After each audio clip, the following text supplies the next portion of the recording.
আসসালামু আলাইকুম। আশা করি সবাই ভালোই আছেন। আলহামদুলিল্লাহ আমিও ভালো আছি। তো আজকে একটু পোলাও রান্না করব, যেহেতু শুক্রবার। তো পোলাও তো রান্না করতেই হবে। মুরগির রোস্ট রান্না করা আছে, আধা কেজি পোলার চাল রান্না করে নিব আর কি আজকে শুধু। তো ভাবলাম যে আপনাদের সাথে পোলাওটাই শেয়ার করি। তো যেই মগটা দিয়ে আমি চাল মেপে নিচ্ছি, ওই মগটা দিয়ে পানি মেপে দিতেছি। দুই দুই মগ চাল নিয়ে নিছি, মানে আধা কেজি, আর এখানে 4 গ্লাস পানি দিয়ে দিচ্ছি। তো পানিটা এখন গরম করার জন্য বসাই দিব। ওই যাক, আর এক চুলাতে পানি গরম দিছি, আর এক চুলায় পাতিলাটা বসায় পেঁয়াজটা একটু ভাইজা নেই।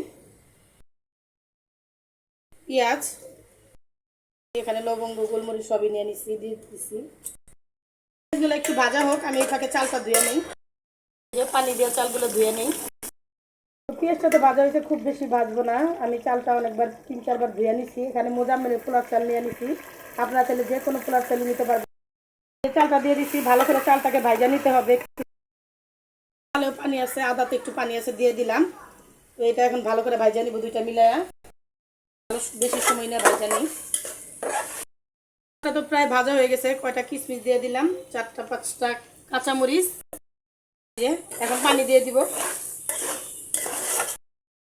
পানিটা গরম হয়ে গেছে, পানিটা রাইলা দিলাম। মেরে লাগে আছে, ঠিক করে দিই। পানি দিয়ে দিছি, এখন দিয়ে দিব লবণ। 1 চামচ দিয়ে দিলাম। চাল অল্প করে রান্না করতেছি, এই জন্য 1 চামচ দিলাম। তো এই যে একটু দেখি কি অবস্থা, এই যে মোটামুটি হয়ে গেছে। আর একটু ফুটবে আর কি, তো একটু ঢাইকা দিই। তো এই যে পানি কিন্তু অনেকটাই কমে আসছে, ঢাইকা দিই। ঢাইকা দিয়ে একটু দমে দিয়ে দিব, চুলাটা কমাই দিলেই হবে। আর আপনাদের সাথে একটা জিনিস শেয়ার করে যে দেখেন কতগুলো আলু কাটাইছে, আলু ভাজি খাইবো। কিন্তু তার ডায়াবেটিস হাই প্রেশার কিছুই না। ওই যে এখন বলতেছে আমার ভাগ ভাগ করে ফ্রিজে রেখে দিতে, যেহেতু আমি রোজা রাখতেছি। সকালবেলা হিসাবে করে শুয়ে থাকি, ভাগ করে রাখতেছি। তো পোলাও যেহেতু রান্না করতেছি, কয়টা কাবাব ভাজবো, এই জন্য এই যে ফ্রিজের থেকে কাবাবটা বের করে নেই। অনেক ডিব্বা তো পাইতেছি না, মেয়ে বলতেছে এটার ভিতরে, এই যে পাইলাম। এখন কয়টা বের করে নিব। অনেক শক্ত শক্ত হয়ে আছে।